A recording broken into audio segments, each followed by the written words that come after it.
That's good. Oh, exactly what we're looking for. Haven't you finished packing yet? Not yet, sir, but I'm getting around. Well, be as quick as you can, won't you? Indeed, I will. But these things do take a bit of collecting. Well, how about his chemical apparatus? He's very particular about that, you know. You'll have packed that itself by now.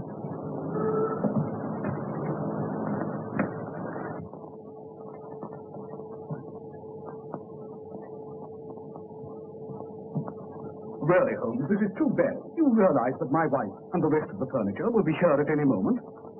I told you the van that's bringing my stuff is taking all your things into the country. I'm so sorry, my dear Watson. I was somewhat engrossed in my correspondence. I had no idea that my retirement would cause such a stir. You know, all sorts of people have written. Here's an interesting communication, for instance. Oh, what's that? It's a telegram of good wishes from our old friend Abernethy, the forger. Oh, yes. We got him 10 years, didn't we? Yes, we did, yes. When he came out, I was able to render him some slight assistance. You know, I'm not sure, my dear Watson, that of all the kindly messages I've received, even from the most exalted persons, that this is not the most gratifying. Well, I don't suppose they're all regrets at your retirement. I imagine there are quite a number of people who'll be immensely relieved. Undoubtedly, my dear Watson. Chief among them, another old friend, Professor Moriarty. Oh, Moriarty. You know, Holmes, he's the one subject on which I believe you're utterly mistaken. Oh, no mistake, my dear Watson. That harmless old professor of mathematics. That harmless professor of mathematics, as you call him, is the brains behind the biggest criminal organization in Europe. You know, my one regret in retiring is that the police neglected to take advantage of the opportunity I gave them of arresting him. I failed to run him to earth. Well, we won't argue about it, Holmes. Well, I'd better run along and see if the band's left my place here.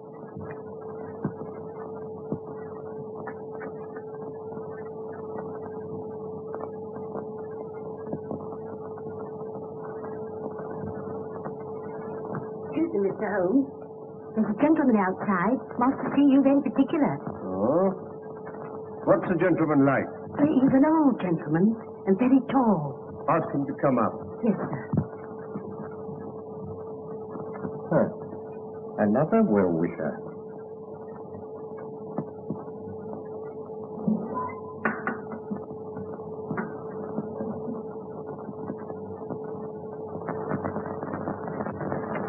Come in, my dear Professor.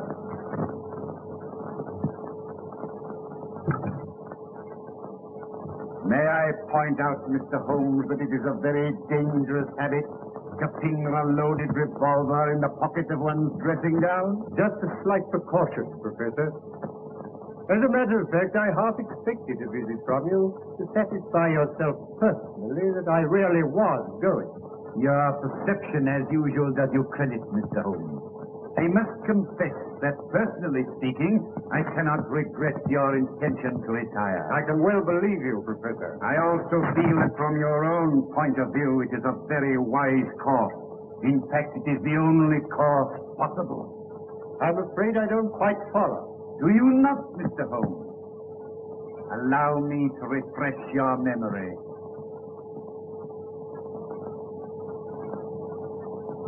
Listen, Mr. Holmes. On the 4th of January last, you crossed my path. On the 23rd, you incommoded me. By the middle of February, I was very much inconvenienced by you. And at the end of March, I was seriously hampered in my plans. The situation, in fact, had become an impossible one. That was my intention. Mr. Holmes, it has been an intellectual treat with you. And I say unaffectedly, it would have been a great grief to me to have been forced to take any extreme measures.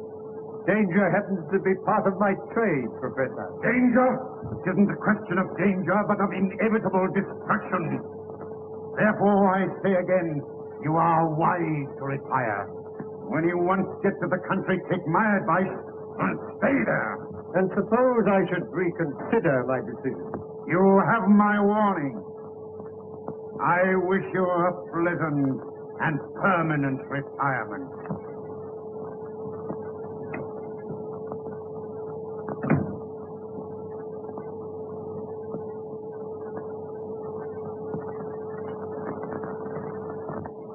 Now see here. Colonel Moran. How much longer have I got to wait? Where is this Mr. Moriarty? He's received your message, and he'll see you as soon as it's convenient to him. Waiting here for 3/4 of an hour. Who the devil does he think he is? If I may give you a word of advice, Mr. Balding, I should moderate your tone a little when you meet the professor. Is that so? Hey, you! Wait a minute! What devil's trick's this? No devil's trick. I only wanted to prevent your going before I had spoken to you. And who gave you the right to turn a key at me, huh? We needn't discuss that matter. I understand you have a proposition to make to me. Maybe I have. And maybe I'll change my mind. Why you kept me waiting? I speak to people when I choose, Mr. Holmes. Not to me, you don't. Unlock that door. Sit down. I said open that door. Sit down.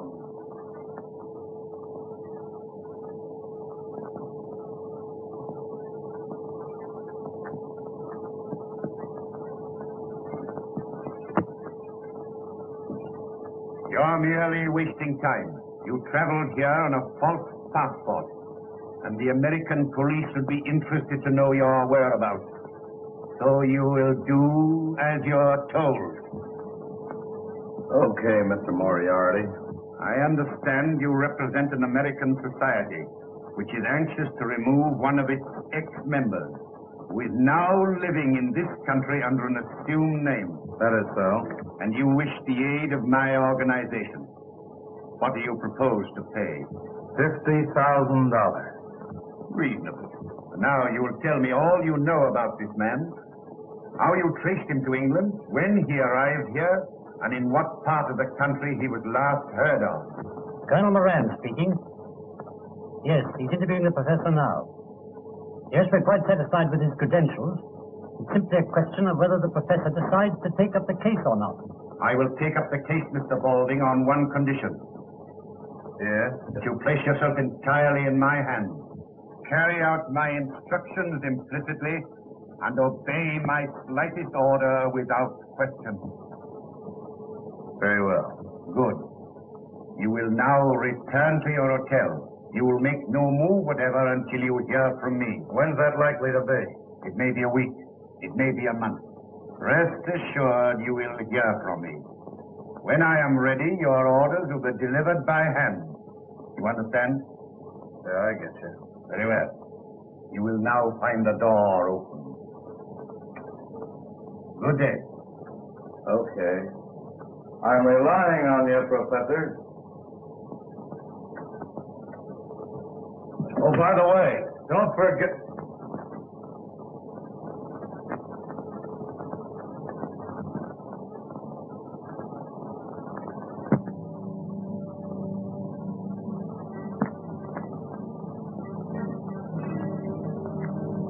Going downstairs again, darling? Yeah, for a little. I don't think I'm going to sleep. You've been dreadfully nervy all day, dear. Was anything wrong? No, dear, nothing. I just don't feel I'm going to sleep, that's all. I see.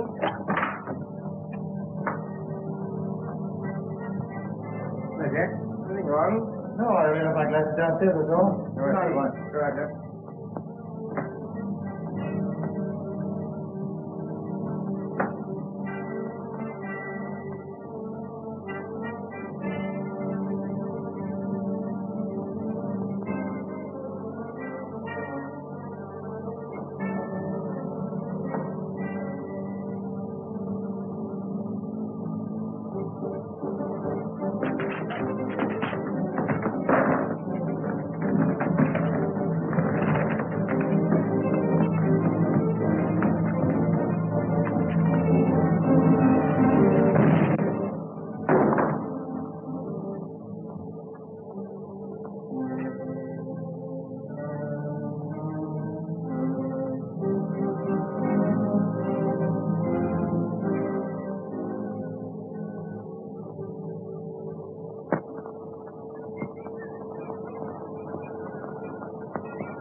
Excuse me, Mr. Holmes. I'm so sorry, Mrs. Hudson. Is Mrs. Watson coming down with the doctor? No. No, she isn't. I gather that she's too busy in Baker Street. Oh, so it will only be the doctor. Yes. Yes, so does the doctor. Oh. Oh, here he is. Good morning, Holmes. Oh, my dear Watson. I'm delighted to see you. Good morning, Mrs. Hudson. Good morning, doctor. Well, how are you? Oh, I'm much better, thank you. Watson. You're looking better. I hope Mrs. Hudson's seeing that you have proper meals. Oh, I'm living like a fighting cock. We had a delicious chicken casserole yesterday, didn't we? Yes, and you let it all get cold while you were deducing the age of the chicken. As a matter of fact, Watson, it was a tough proposition. I bit off more than I could chew. Well, come along inside, Watson, have a drink. I know you must need one after your long journey. Yes, I could do with one, thanks.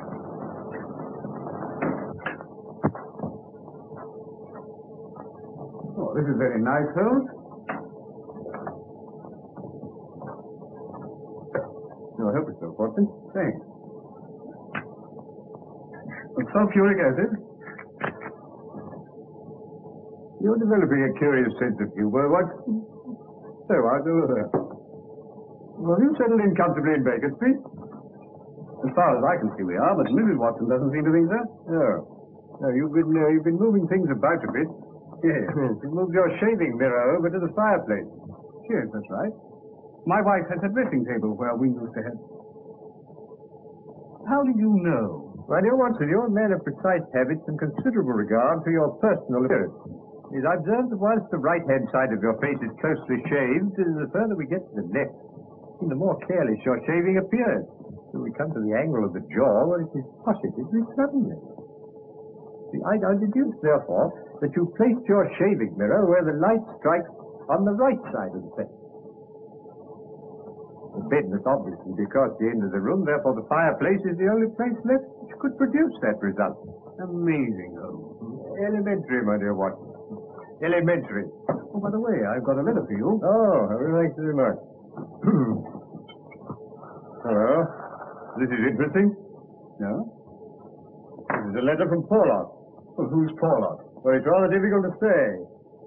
It's a gentleman of many aliases. It wouldn't be of any importance except for the fact that he's one of Moriarty's creatures. Oh, I see, Moriarty. A link in the chain. It's a good way down the chain. Not a very good link.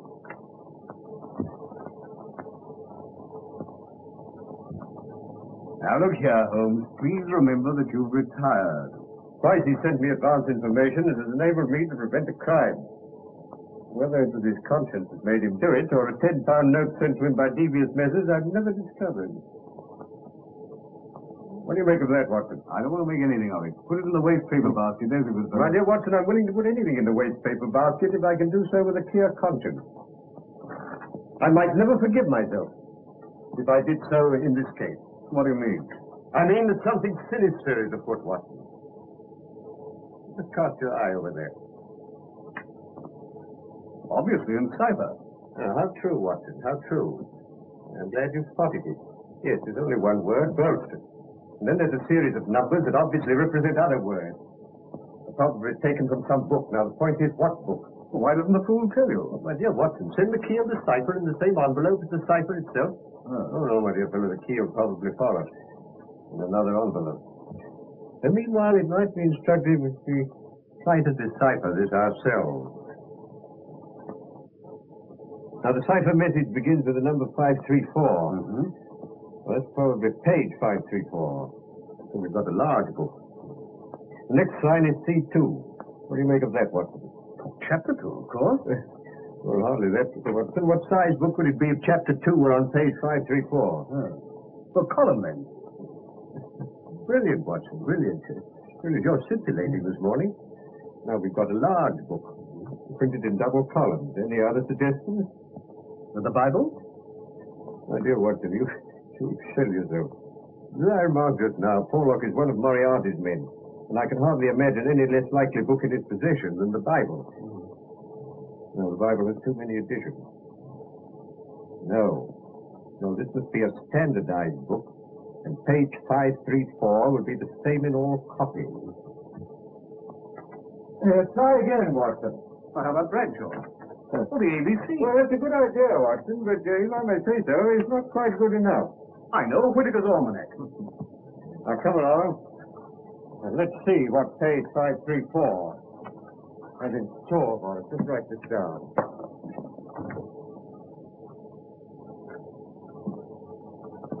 Danger? Good, Watson, good. You got that down? Yeah, capital. Owner? Burlston Castle. What does it mean? It means, Watson, that some devilry is brewing against the owner of Burlston Castle. Excuse me, Mr. Holmes. Here's Inspector Lestrade. Oh, Morning, gentlemen. Morning, Lestrade. I told him he wasn't to come running, Mr. Holmes. But he said he would arrest me if I didn't let him in. That's all right, Mrs. Hudson. That's all right. You understand, Inspector, that Mr. Holmes is retired. You're not going to drag him up to London. Oh, no, sir. I wasn't thinking of doing that. I called in to ask Mr. Holmes if he'd be good enough. Burlston? Well, what's this, Mr. Holmes? This is magic. That's a cipher that Watson has just solved. Well, what's the matter, Inspector? Matter? Only that Mr. Douglas of Burlstone Castle was horribly murdered last night. What? Shot. Face completely blown away. The Porlock's message came too late. Porlock? Who's Porlock? And how can he prophesy murder? Campbell will postmark. Well, that doesn't tell us much. It tells you as much as you'll ever know, Inspector. I used to send him money to the Camberwell post office. Didn't you find out who called for it? No. No, I promised not to try and chase him. I gather he was of a rather shy, no, not to say retiring disposition. Well, we can't waste any more time. Will you come over to Burlstone with me, Mr. Holmes? On the way, I'll tell you all I know. We're not going far, then. About 20 miles. You'll be back for lunch. I forbid it. I'd sooner go myself than let you go. Excitement's bad for you. I appeal to you, Inspector. He really ought not to go. My dear Watson, I appreciate your thought of it. I wouldn't dream of going if I were not convinced that Moriarty is behind all this. Not your Professor Moriarty? Yes, Lestrade, Professor Moriarty. My dear Mr. Holmes, you're beginning to see his hand in everything. Porlock is one of Moriarty's men. Volunteer, Lestrade, I'll bet you my new beehive to your old bowler hat that you'll find that Moriarty is behind this Burlston affair. All right, I'll take you. Good. This mistake well back into the past, Watson.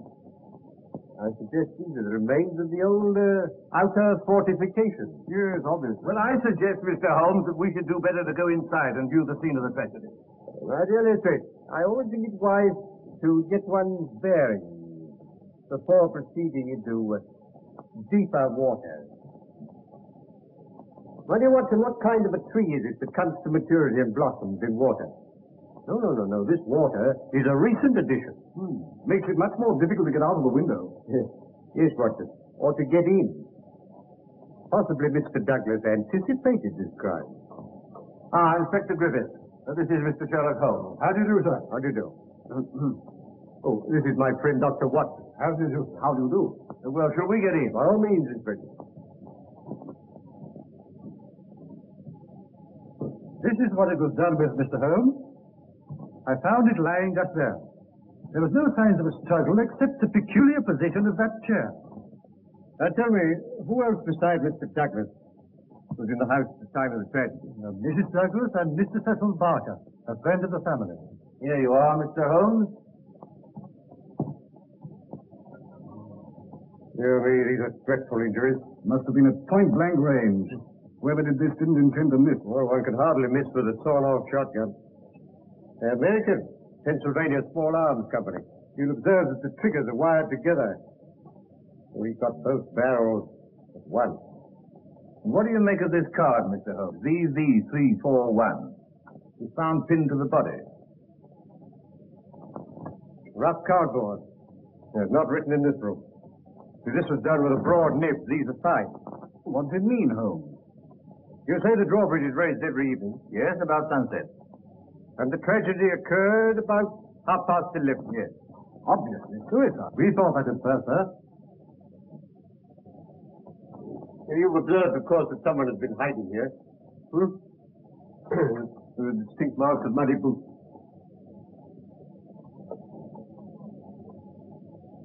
When were these curtains drawn? At dusk. So the men must have got in after the curtains were drawn and before the bridge was raised. Yes, but I observed when I arrived that the moat doesn't extend right round the castle. The ruined tower at the end of the building is accessible without crossing the drawbridge. Yes, but the only way from the tower to this part of the house is through this solid oak door, which is always kept locked.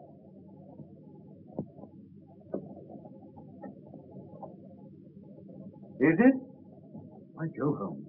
It doesn't seem to be locked now, does it? Well, that's funny. I always understood. Yes, we'll return to that later. Meanwhile, I must ask you to make no reference whatever to it. Now I think we'll have another look at the body. Oh, and I should like to have a word with that Mr. Cecil Barker. Very good, sir.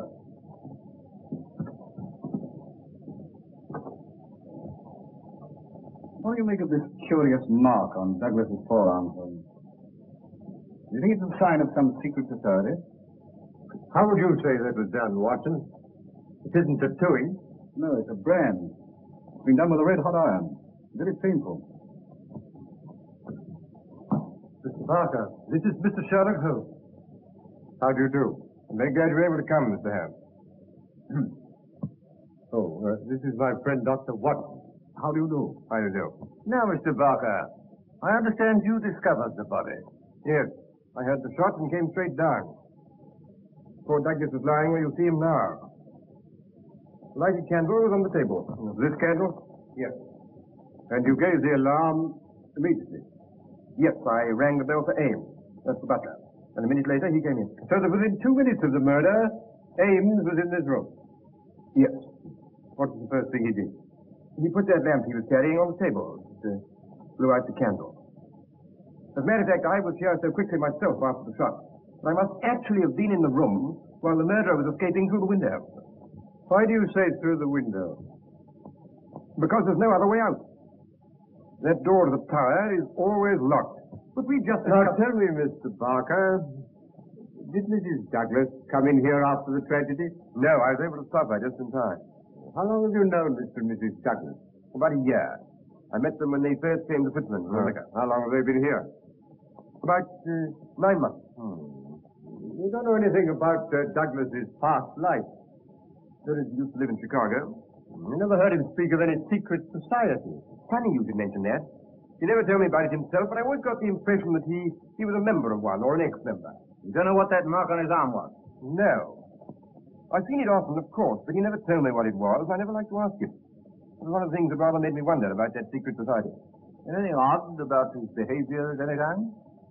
Well, he hated meeting people. In Switzerland, he hardly ever moved from his chalet in the mountains. Rather made me wonder if somebody was after him. When he suddenly packed boated to England, it made me wonder all the more. Come in. Excuse me, sir, but Mrs. Douglas would like to see Mr. Holmes when he's finished his investigation in this room. Oh, certainly.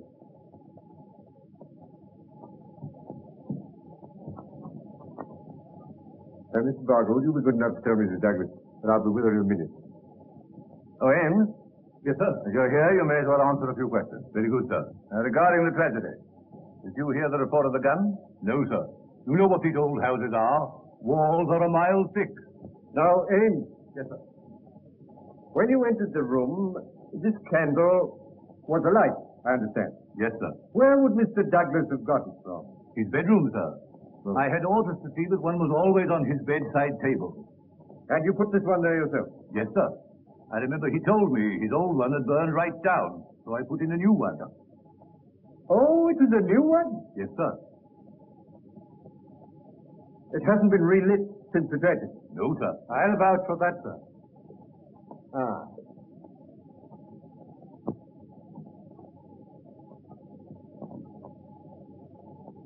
Did these candles come out of the same box as that one on the table? Yes, sir.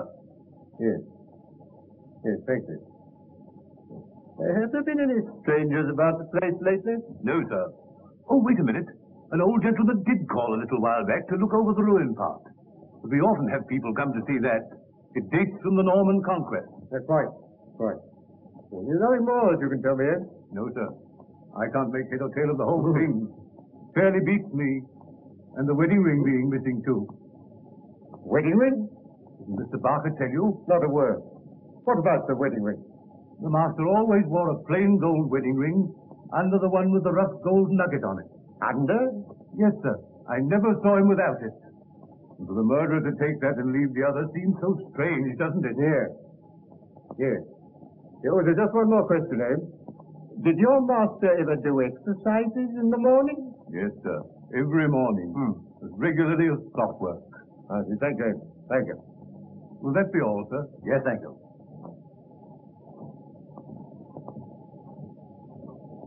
Well, Mr. Holmes, the most important point so far is that obviously this has something to do with the secret society. On the contrary, my dear Lestrade, I suggest that the most important point so far is that Mr. Douglas did exercises every morning. You can't be serious, Mr. Holmes. Mark you, I don't mind you asking all these questions about exercises and candles, but I can't see how they help to clear up what we're investigating. I so, Mrs. Douglas, and Mr. Holmes will see her. Thank you. Now, I'd like to ask you one or two questions, if you don't mind. Yes, pleasure. Did you know Mrs. Douglas before her marriage? No. But you've seen a good deal of her since. What are you suggesting? I've seen a good deal of him. I'm not suggesting anything. I'm here to get facts. Did Mr. Douglas entirely approve of your friendship with his wife? I refuse to answer. I suppose you realize that your refusal indicates that you've something to hide? I've got nothing to hide. I can't help what it indicates to you. Now, look here, sir. It won't do any good to adopt that attitude. All right, I'm sorry. I know you're only doing your duty. As a matter of fact, I may as well tell you. Poor Douglas did have one fault, and that was jealousy. He liked my being here, but that Mrs. Douglas and I had too much to say to each other. He used to go off the deep end and say the wildest things. But I assure you that no man ever had a more faithful wife than Etty, or a more loyal friend than I. No doubt. Still, the fact that his wedding ring is missing rather suggests that the marriage and the tragedy were in some way connected. I've no idea what it suggests. If you're insinuating there was anything between me and Mrs. Douglas, you're on the wrong track, that's all. I don't think I've anything more to say to you. Any more questions, Mr. Holmes? No, not at the moment. Lestrade, no. It makes me add to the zest of an investigation when one is in conscious sympathy with the historical atmosphere of one's surroundings. May I commend this little book to your attention? History of Burleston? Huh. I've got something better to do than to read that sort of stuff. Well, that's a pity, Lestrade. That's a pity, because you see here that this castle was erected in the 5th year of the reign of James I. And there are various associations of interest connected with this ancient building. I don't doubt it, but that's got nothing to do with us. Breadth of view, my dear Lestrade, is one of the essentials of our profession. Yes, well, as you don't seem to agree with me, perhaps we'd better go and see Mrs. Douglas. Ah, that's better. I'll show you the way. You can remove the body. Very good, sir.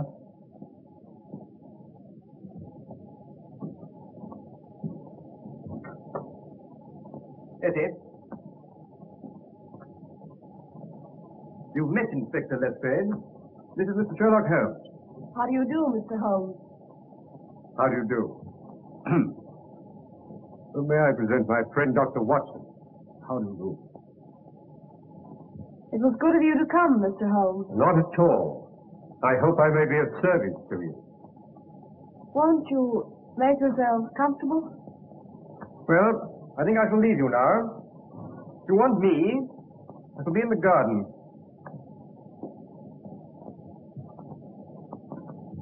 Now, Mrs. Douglas, I wonder if you can give us any help. I wish I could, but I didn't see the tragedy. So I understand, but you heard the shot. Now, how long after that were you stopped on the stairs by Mr. Barker? A couple of minutes. I just had to put on a wrap and some slippers. How long had your husband been downstairs before you heard the shot? 2 or 3 minutes. Not more than 5. Where were you married, Mrs. Douglas? In New York. In America? Have you ever suspected there was some danger threatening your husband, and that he knew it? Yes, I have. In fact, I'm sure of it. But he wouldn't talk about it. Not that there wasn't complete love and understanding between us, but, well, it's just that he didn't want me to be worried. You know nothing of his life in America that could have caused that threatening danger. Nothing at all. That mark on his arm, you know what that is? No? You never asked him. Yes, I did once, but he refused to discuss it. I never asked again. You've no idea what it is. None whatsoever. Can you suggest anything? Mrs. Douglas, I suggest that you tell me the truth. Mr. Holmes! You know perfectly well what that mark is. You couldn't possibly have lived in America without knowing. That mark is the brand of the Scowrers. Scowrers? Yes, an American secret society which terrorized the coal districts of Vermissa, and which was broken up some years ago. Well, I'm bound to admit, Holmes, I've never heard of them. Now, I can well believe that, Watson, but I can't believe that Mrs. Douglas has never heard of the Scowrers, because her husband was one. All right, Mr. Holmes. I'll tell you the truth. I think that will be the wisest course. I'll tell you the story of Vermissa Valley, the Valley of Fear. 2 years ago, I lived at Vermissa with my father. We used to take in boarders occasionally.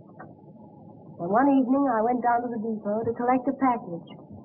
And I met a young man who'd just come off the train. His name was Murdoch, and he was looking for lodging.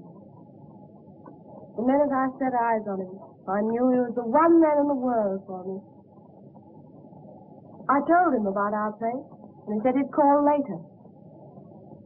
That evening, when I was clearing away supper, I heard a knock at the door.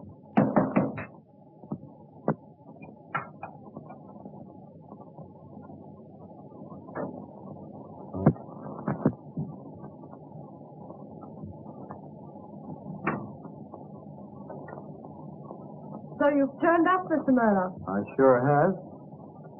I try to make it a habit to keep my word.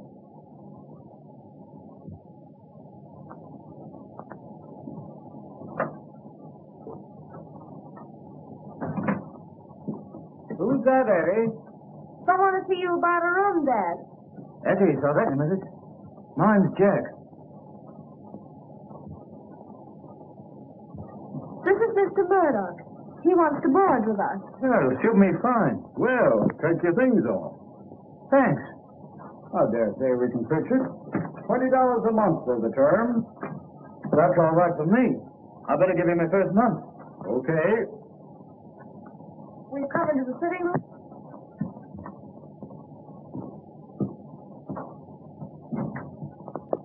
Well, this looks pretty good to me. Won't you sit down? You know, I don't think I'm going to feel homesick. Oh, we're trying to make you comfortable. Don't you worry, Eddie. This is going to be more like home than any place I've been in since I come to the States. Oh, you're not American then? No, as a matter of fact, I was born in England, but I've been here the best part of my life. Oh.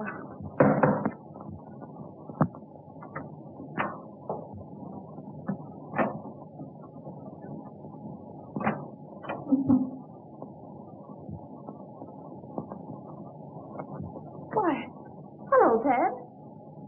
I didn't expect you so early. Yeah, so it seems. Who's the boyfriend? Our new boarder, Mr. Murdoch. This is Ted Balding. Well, Mr. Border, I suppose you figure you got things fixed up pretty good here, eh? Yeah, that's the idea. Any objection? No. Come here. Come on, get a move on. But I've been a boarder myself, so I'll put you wise. Eddie belongs to me. She's sweet on me. Get me? Well, there's no accounting for taste. So you're one of these fresh guys, eh? Well, don't get fresh with me, that's all. Ted, please. Jack didn't mean anything. Oh, Jack, is it? It's come to that already, eh? I think if you were to leave us alone, Eddie, we might get this thing straightened out. Listen, I know how to get this thing straightened out. You know what that means? No, and I don't care. Well, you can take it from me, you will. I'll be here tomorrow night, and I'll expect to find you gone. I wouldn't bet on that if I were you.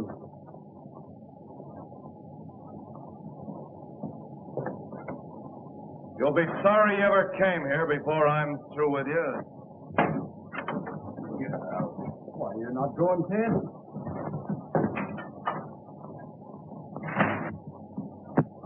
Say, Eddie, what's the matter with Ted? Oh, he's sore of Mr. Murdoch being our new boarder. Sorry, you should have a scare on your first night, Mr. Murdoch. Scare? You don't think I'm scared of that, do you? Most people are. Well, I'm not. Who the devil is he, anyway? He's one of the bosses of the Scowlers. The what? The Scowlers, a society of murderers and blackmailers. The ancient order of freemen, they call themselves. Oh, baloney. The freemen would be found in every town in the state. It's a society for charity and good fellowship. Not here, it ain't. It's just a murder gang. Well, then why don't they bring them to justice? Tell me that. Because no one dares give evidence against them. Juries don't dare to convict. The judge has to do as he's told, and the police are all square. Say, you're just trying to kid me. I don't believe a word of it. Aren't there 50 murders to prove it? Is there a man or woman in the valley who doesn't believe it? Well, you don't scare me. You see, you don't know me. And you don't know McGinty and his gang. McGinty, eh? That's queer. I've got a date with that guy this evening. McGinty? What have you got to do with McGinty? Well, I've got to report to him. You see, I happen to be a freeman myself. What? What? You a freeman? Then you don't stay here another minute. Here's your $20 back. I wouldn't have you for $100 a week. But you can't tell him out now. Oh, can't I? I'm telling you, I got no use for these freemen. It's bad enough to have one hang around Eddie. I'm not going to have another for a boarder. You get out of here tonight. Well, tomorrow morning.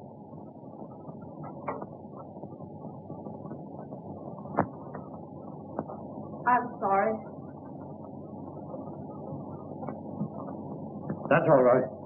But don't make any mistake. I'll be seeing a lot of you. It's no good. With Ted Boulding. Tell me, Eddie. You're not in love with Boulding, are you? You're only afraid of him. If you'd have met me first, would I have had a chance? I wish you had been the first. That's all I wanted to know. Oh, Jack, I'll never believe anything bad of you. Not whatever happens. Well, I wouldn't be too sure of that, Eddie. Still, even a guy like me can be on the level with a woman. Well, I'll begin down to McGinty.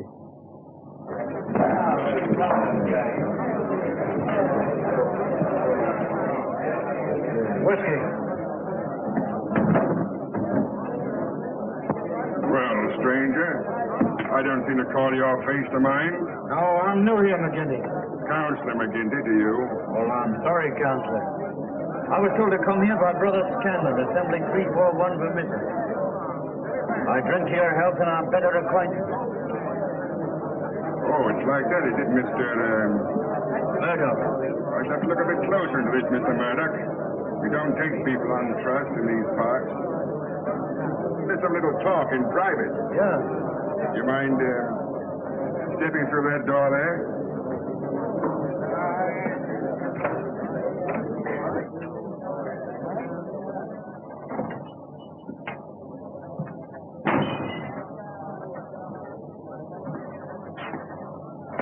Look here, my joker. If I thought you were playing any games on us, it'd be short shrift for you. A strange sort of welcome for a brother. Where were you initiated? Assembly 29, Chicago. What are you doing here? Looking for work. Why'd you leave Chicago? I'm telling you that. Why not? Because the rules say that one member can't tell another a lie. Oh, you mean the truth's too bad to tell, eh? Put it that way if you want to. Now listen here, mister. You can't expect me as boss to let into this assembly anything for whose past I can't answer. Say, you wouldn't squeal if I showed you something, would you? Well, wipe my hand across your face and talk to me like that. I'm sorry, I didn't mean it that way. Oh. Here. Take a look at that. Oh. Your work? Sure. Why'd you shoot this guy, Pinto? Well, he threatened to squeal on me. So I croaked him and beat it out here. The thought of murder would be welcome out here, eh? Yeah, you've said it. You ought to go far. You look like being a pretty useful brother to us. Didn't flinch when I put the gun on you either. You were the one in danger, boss. I got you covered from the first. And I guess my shot would have been as quick as yours.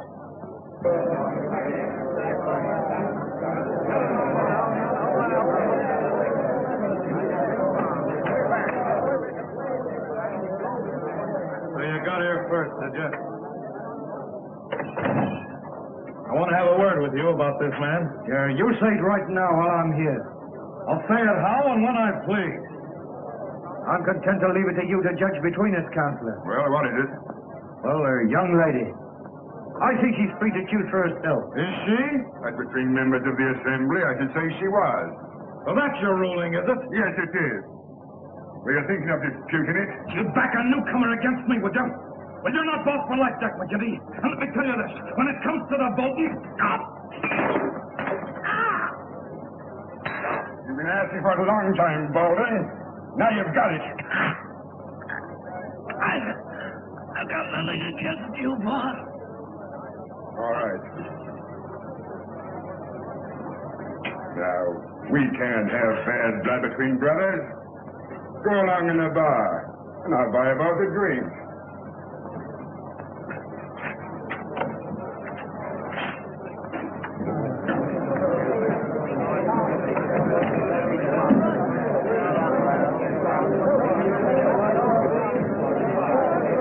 We've not met before. You're the new captain? You guessed it. I'm Captain Moore. Well, we can do without you. We got pleased enough of our own without importing any. Hello. Here's an old acquaintance. You are no friend of yours or any other cause. You're Jack Murdoch of Chicago, all right, and don't deny it. I'm not denying it. Why should I be ashamed of my name? Well, you ought to be. What the devil do you mean? You can't pull that stuff with me. I'm Marvin of Chicago Central. We haven't forgot the shooting of Jonas Pinto. I never shot Pinto. Nice, impartial evidence. As it happened, we couldn't get any case against you. So you're okay with me just as long as you're on the level. Get me? Good night. Gee, Muncie, you're not so already.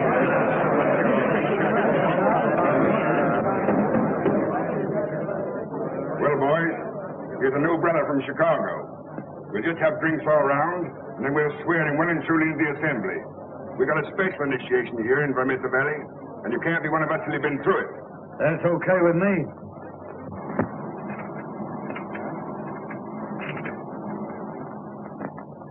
Okay. Brother Murdoch, can you bear pain? As much as anyone, I guess.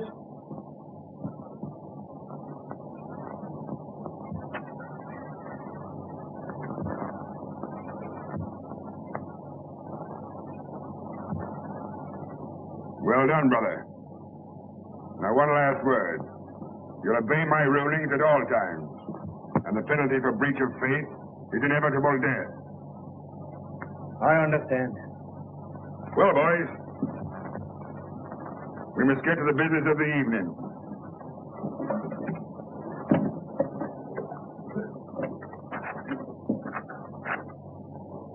There's a man in this town who needs trimming, and it's up to you to see that he gets it.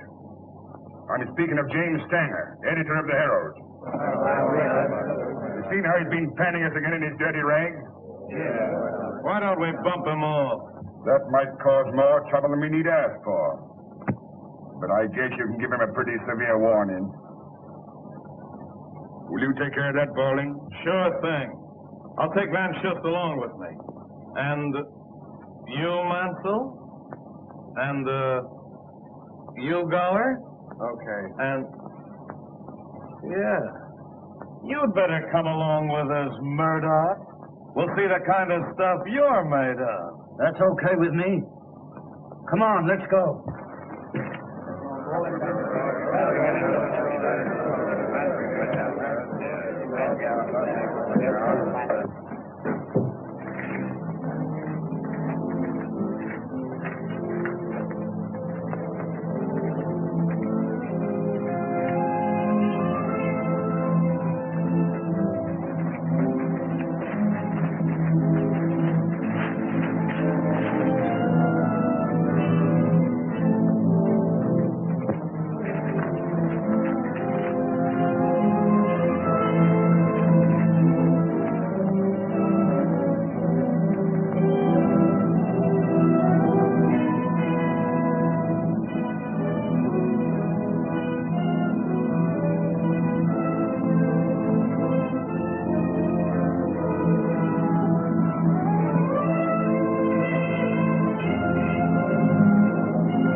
Right off.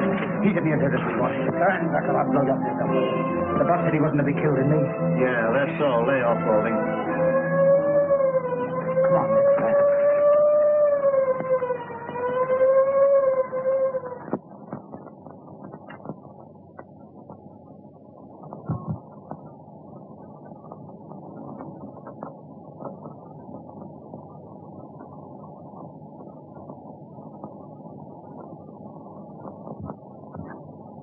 Oh. I'm sorry, Counselor. I'm not much of a visitor, Murdoch, but I thought I'd stretch a point in your case. I'm honored. But how'd you know I was here? I only came this morning. It should be enough for you that I do know. It may be enough for most men, but not for me. So you're a queer guy. Scanlon told me, if you must know. Lives here too, so he says. Yeah. Have a drink. Sure.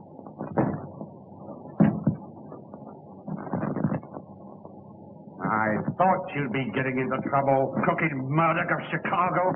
He's a friend of mine, and I'll answer for his conduct. Well, what am I being accused of? Beating up old Stanger of the Herald last night. Not your fault, it isn't a murder charge. Say, I can bring a dozen men to prove he was playing poker with me. You'll not be able to hold him, Captain Marvin. I wouldn't bet on that. Take him away, boys. Any funny business, shoot him.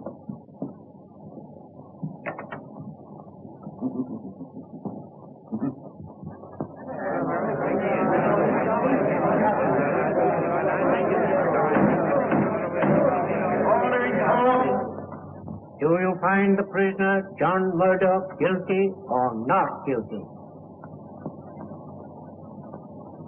Not guilty.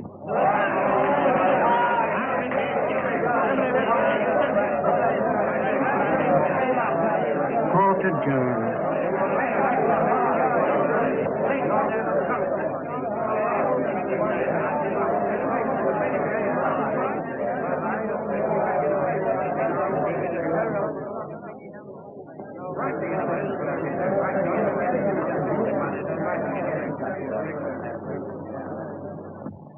You see?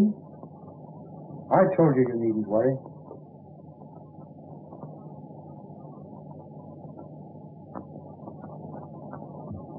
You see, Mr. Holmes, I'd fallen desperately in love with Murdoch by this time. Broke my heart to find him going from bad to worse. But he was always straight with me. I see. And was Murdoch taken completely into the confidence of the Scourer? Yes. In 6 months, his name was a byword in the valley. People were as scared of him as they were of McGinty. Pray proceed, Mrs. Douglas. One night, he and another man were sent to shoot one of the most respected pit managers in the valley. I felt something awful was going to happen. I didn't know just what.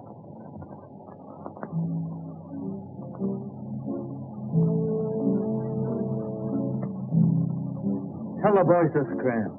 Okay, boy. Now then, Baldy. As soon as we get this going, you come back to these bushes and cover the door. He's got to come out when he finds a place to light. And where are you going? Don't be a sap. I've got to cover the back, haven't I? Come on, let's go. Okay.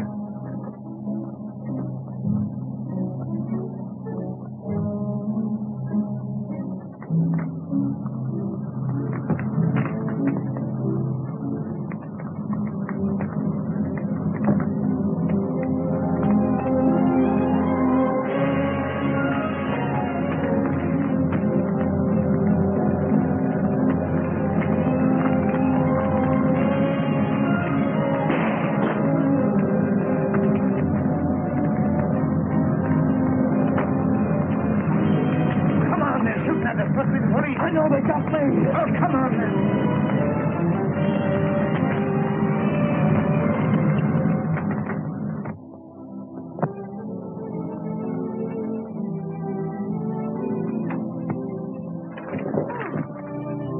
I'm sorry, Eddie. I didn't hear you come in. What's the matter, Jack? Why are you so scared of me? I'm not scared, honey. I was just thinking of other things, that's all. Oh, no, it's more than that. Let me see the letter you were writing. A letter? Yeah, the one you're trying to hide from me. No, I can't do that. It's secret. It's the business of the society. You know, when you come in, I thought you might have been a detective. Oh, Jack, can't you give it up? That's what I've come to ask you. I heard about last night. Can't we get away from this terrible place, this valley of fear? No, I can't do that right now. They'd never let me get away knowing as much about them as I do. Still, maybe in 6 months' time I could find a way. 6 months? Is that a promise? Perhaps 8 months. Anyway, within the year. Oh, darling. You see, I felt happier after his promise. Did he keep his promise? Did you leave in 6 months? It wasn't a matter of months, Mr. Holmes, but hours. That same afternoon, I was just going upstairs, and I heard someone come to the door.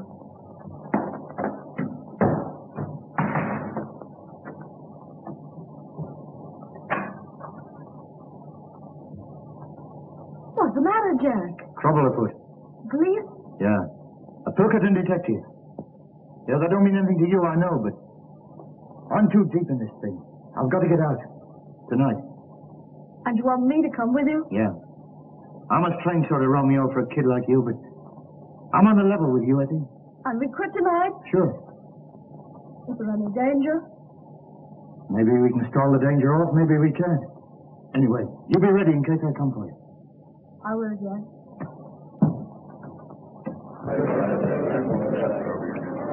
Boss, I got some bad news. What sort of bad news? Well, I can't tell you in public, but let me collect a few of the boys and go into your room and discuss it. Okay, carry on. Olin, Cormac, you go. Guard. Mansell, come into the boss's room, will you? Yeah, and you too, Willoughby. Okay.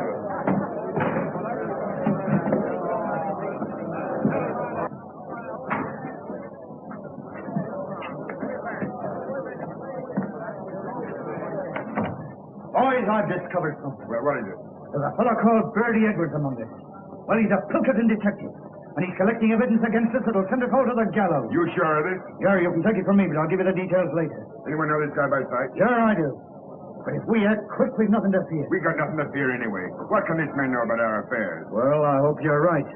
But he's got the coal owner's millions at his back.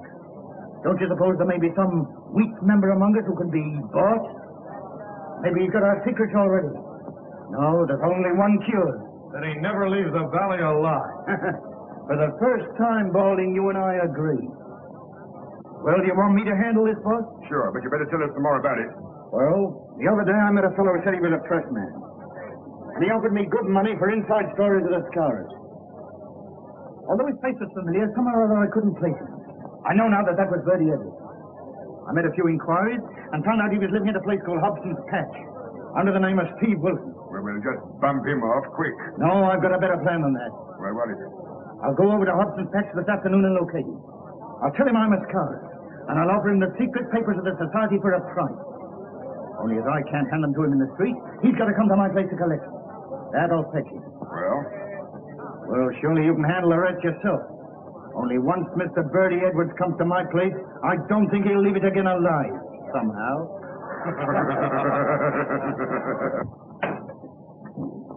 Oh. Well, he's coming. Good. Come right in, make yourself at home, boys.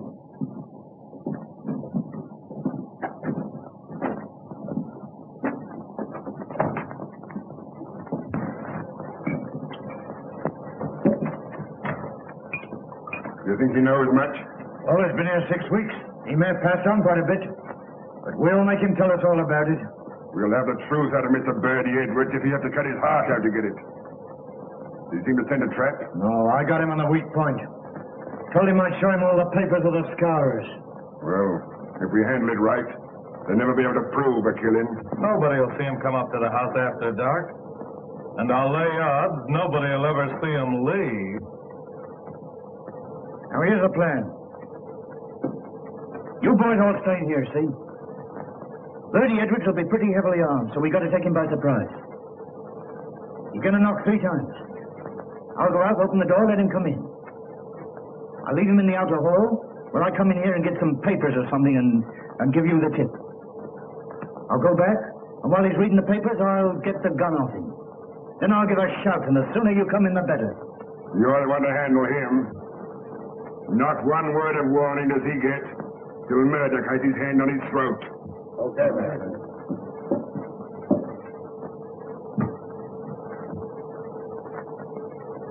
Pity you haven't got shutters on your windows. Don't you worry, we won't be spied on. Perhaps he won't come. He's as eager to come as you are to see him. He may be here any minute. Now keep quiet. Not a movement till I give you the sign.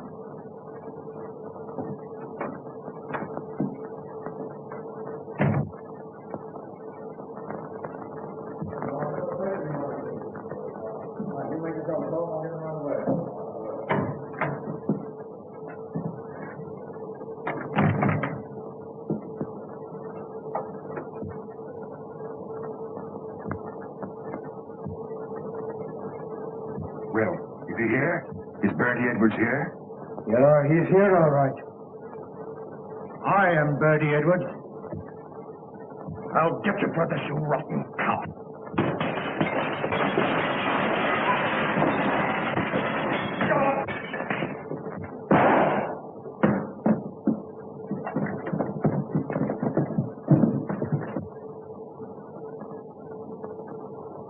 There are 40 armed men around this place, so you can figure out what chance you've got. You dirty, stinking double-crosser. There's something I'd like to say to you fellas before we part. Next time we meet, you'll all be in the dark. Well, I can put my cards on the table at last. I am Bertie Edwards of Pilkington. I played a pretty dangerous game in breaking up your gang. And no one knew I was playing it except Captain Marvin here and my employers. You think the game's all over, don't you, Mr. Clever Guy? Well, let me tell you this. You'll be hunted down whatever you go to. The Star will forget you even if you go to China. Yeah? Well, I'll take a chance on that. You all fell for my supposed criminal record, just as I thought you would. I've stopped as many crimes as possible. How many times have you fellas been to get your man and found he's gone to someplace else? Well, that was my doing. Yeah, and that was my doing, too. Only I was just too late to save a man's life. But when I found the secret was coming out, well, I got to act quick. And so I'm able to hand over to Captain Marvin the worst gang of murderers this country has ever known. Handpicked by me. I told you when you joined us, the penalty for breach of trust is inevitable death. And you'll find that's true. Take him away, boys. Well, Bertie, the boss will be pleased. You sure got results. Yeah, but I wouldn't go through all this again for all the money in the States. That's the whole story, Mr. Holmes. McGinty and a dozen others went to the gallows. And Ted Balding, one of the very worst, got off with life imprisonment. And do you think this is Balding's work? Obviously. Obvious. I'm certain of it, too. We wandered around and finally settled in Switzerland. And then one day my husband got a cable saying that Balding had broken jail and was believed to be in Europe. My husband must have got wind of something because we packed up in a few hours. And now... I see. McGinty proved himself to be right. Yes. Oh, Mr. Holmes, if you'll pardon me, I'll go and get some fresh air. This has all been terribly upsetting. Naturally, Mrs. Douglas.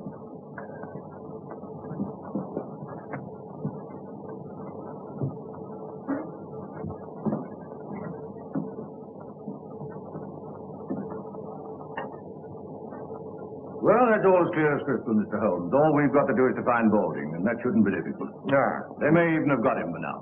Well, I'm going to slip over to the station for a few minutes. I suppose you won't be leaving just yet a while. No. With your permission, no, not yet. That's all right. I'm afraid you've lost your beehive, Mr. Holmes. Nevertheless, you'll oblige me by taking care of that bowler hat of yours, Lestrade.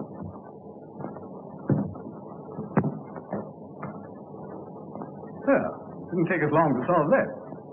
But I'm sorry for Mrs. Douglas. Strikingly pretty woman, don't you think? You see, I didn't notice. Really, Holmes, there's something positively inhuman about you at times. My dear Watson, I never allow my judgment to be biased by personal qualities. I can assure you that the most winning woman I ever knew was hanged for poisoning 3 little children for their insurance money. Oh, I see.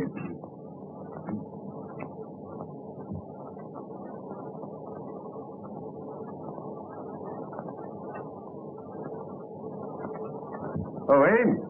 Yes, sir. Is there anything I can do for you? You said your master used to do exercise. Did he use dumbbells? Yes, sir. 1 or 2? 2, of course. And you said he used them every morning. What about yesterday? Yes, sir. I remember him doing them. Where? Down here? Yes, sir. He used to say he liked plenty of elbow room. Yes, thank you, Ames. Thank you. Will there be anything more, sir? No, nothing more.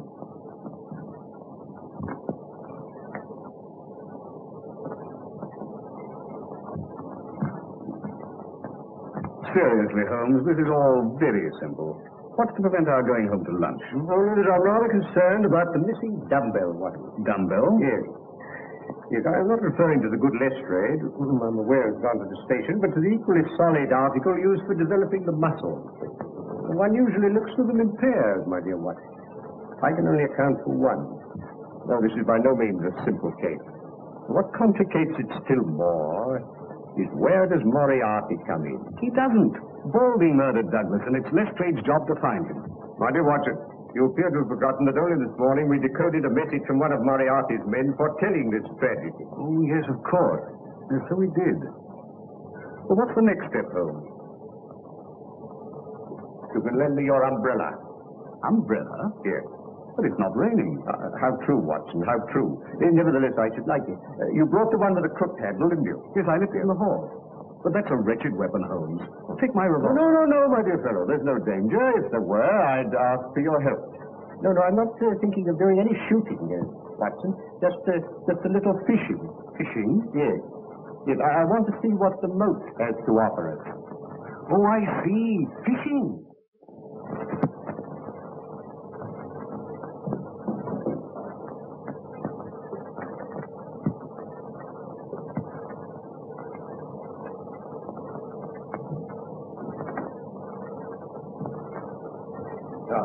Thank you, Watson. Thank you. Oh, by the way, where did Mrs. Douglas go when she left us? To the bottom of the garden. I saw her from the window. She was heading straight for the pergola.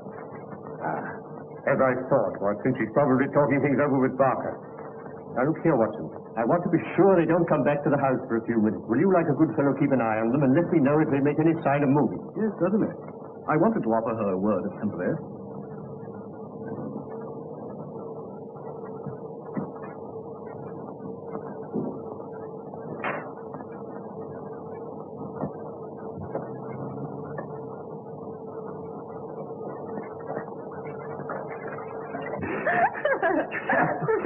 I don't know how I kept my face straight during my examination. Well, bitten off more than you can chew this time. You should have seen me as a broken-hearted widow. Do pardon me, Mr. Holmes. I think I'll take some fresh air. This has been so terribly upsetting. Oh. Look out. Dr. Watson, would you mind coming and speaking to Mrs. Douglas? I was about to offer my condolences to Mrs. Douglas, but they appear to be superfluous. As a matter of fact, she wants to ask you something. Yes.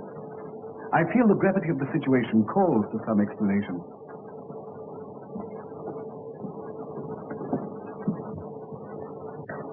I'm afraid you must have thought my behavior very callous, Dr. Watson. Your behavior is not my business, Mrs. Douglas. But I must admit, I find it a little difficult to reconcile with the circumstances. What did you want to ask me? If I was to tell Mr. Holmes something in confidence, would he tell the police? I can't answer that. In other words, is Mr. Holmes working with the police or on his own? That I can't answer. Well, could he get rid of the police? Tell him he was satisfied and send him away? Certainly not. Mr. Holmes is an independent investigator, but I feel certain that he would withhold nothing from the officials that might help to bring the criminals to justice. If you require any further information, I refer you to Mr. Holmes.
I'm bound to admit, Holmes, I agree with you. This case isn't so simple after all. Oh, no, on the contrary, my dear Watson. To me, it becomes clearer every minute. But don't worry. I think I can put you on the right track. I should indeed be grateful. Now, the murderers... Oh, there's more than one. My dear Holmes, if you'll stop interrupting me, I'll explain my theory. Yes, Watson. I'm so sorry. I apologize. Please don't mention it. So you have a theory? Well, it's more of a certainty than a theory. I would. I'm all attention. From the first, Barker's account of the tragedy didn't satisfy me. No, I noticed that. I came to the conclusion he was telling lies. Half-truths, Watson. Much more dangerous. He admitted that Douglas was jealous, and I suggest he had good cause to be. The guilty lovers wanted to get rid of the husband, so they killed him and used the story of the scourge to put everybody off the scent. I see, everybody except the astute Dr. Watson. Well, it hadn't occurred to you, had it? No, I'm bound to say that isn't my theory. But I'm going to prove it to you. When I went into the garden just now, the pathetic widow was consoling herself with Barker. They were laughing. Positively laughing. That confirms it, doesn't it? Oh, yes, that confirms it. And what's more, she wanted to ask you something in confidence. No, Watson. No, I want none of their confidences. It's always awkward when it comes to an arrest. Then you agree with me. You think they're the murderers. Oh, dear Watson, there's an appalling directness about your questions at times. It's not so hard as you may think, Watson. You remember that I was puzzled about Douglas only using one dumbbell? Yes? Yes. I've found the missing one. Then everything's all right. And it's led to a discovery which has solved the whole problem. Solved? And we've been listening to a tissue of lies, Watson. The whole story of the tragedy as told by Barker is a lie. And as Mrs. Douglas supports it, she must be lying too. Now, Barker swears that when he entered the room, he found Douglas lying dead with this candle burning on the table. He also says that immediately, now mark it, Watson, immediately he rang for Ames, who entered the room carrying that lamp and at once blew out this candle, all within the space of 2 minutes. Ames corroborates this, but he also says that the candle which Douglas brought down from his bedroom, this candle, was a new one, out of the same packet as these. Now, what sort of a candle is it, Watson, that burned that amount in a few minutes? By Jove, Holmes, I believe you've got it. And moreover, if Barker's story were true, the assassin had less than a minute in which to remove 2 rings and replace one. Remember, the wedding ring was under the other one. Pin that card to the body, cross the room, and make good his escape. No, Watson, it's false every word. Oh, that's a kindly thought, Ames. Oh, Ames, can you remember what kind of shoes Mr. Barker was wearing when you found him in here after the tragedy? Yes, sir. Bedroom slippers. And a nice mess they were in. Could you conveniently lay your hands on one of those slippers? Yes, sir. Mr. Barker changed them in here for his shoes before he went for the police. Oh. Would you bring them over here, Ames? Yes.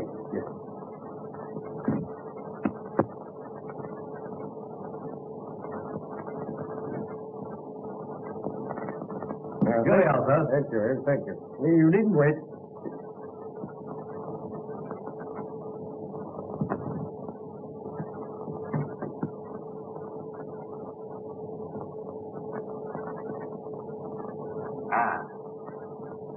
As I thought.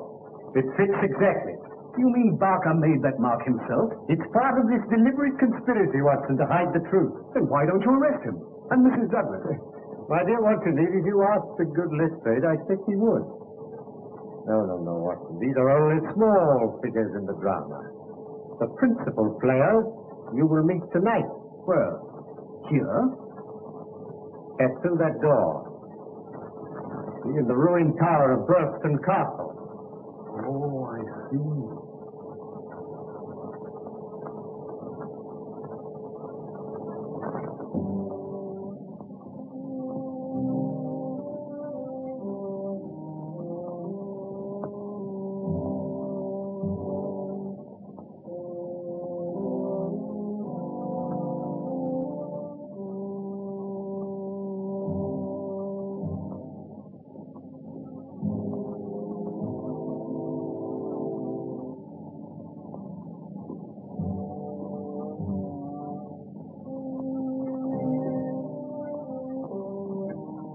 What's the idea, Mr. Holmes?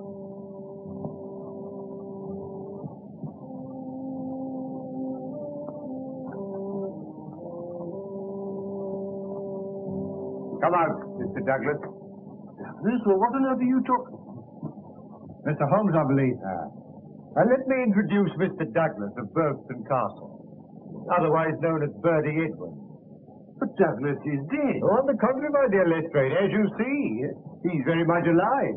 But I don't understand, Mr. Holmes. Who is dead, then? Will you explain to the inspector, or shall I? Well, you've done very well so far, Mr. Holmes. You go ahead. Well, Lestrade, it is quite a simple case. Maybe quite simple to you, Mr. Holmes, but how did you arrive at this solution?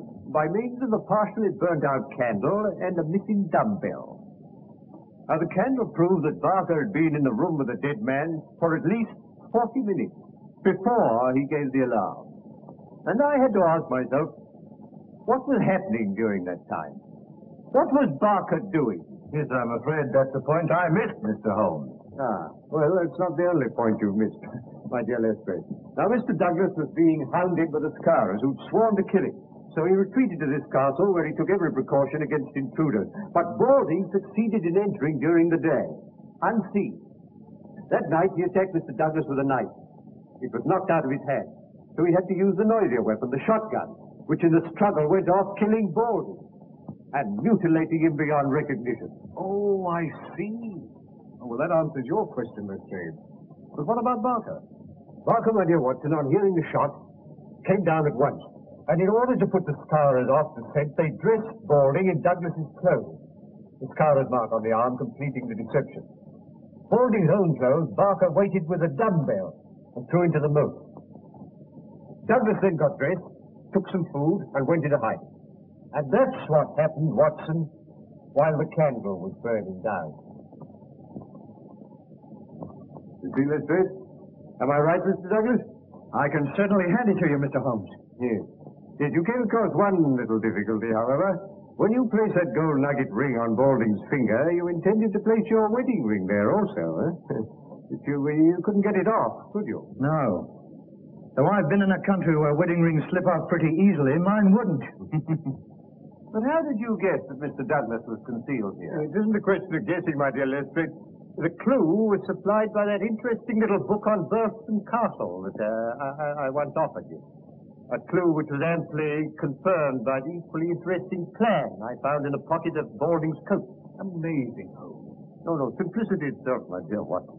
Well, now that the case is complete, I suggest we go over to the house and discuss Mr. Douglas's position. No, you're too hasty, Lestrade. I haven't yet introduced you to the principal figure in this drama, the brains behind it all. Not your Professor Moriarty, surely. Moriarty? Well, who's he? My friend Dr. Watson will tell you later. Come, gentlemen, we must lose no time.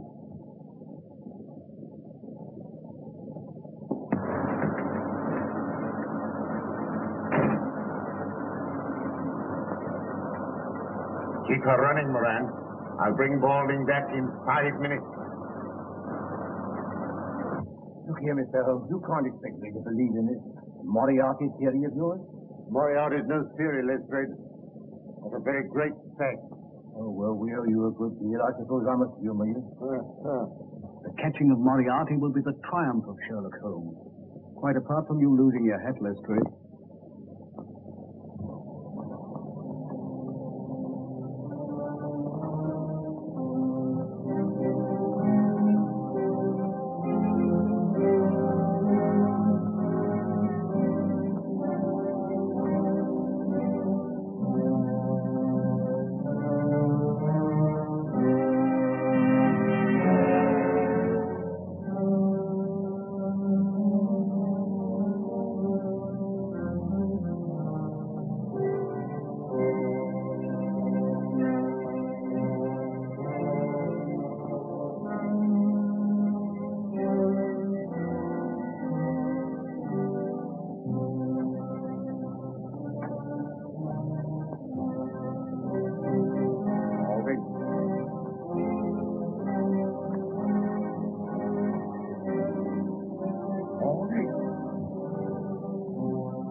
Failed to carry out your instructions, Professor.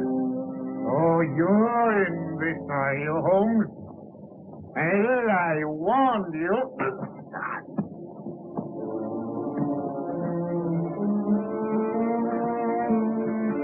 You're under arrest, Moriarty. On what charge? The attempted murder of Mr. Douglas here. Our paths have crossed for the last time, Moriarty. Put the handcuffs on him, Lestrade.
It's a long drop.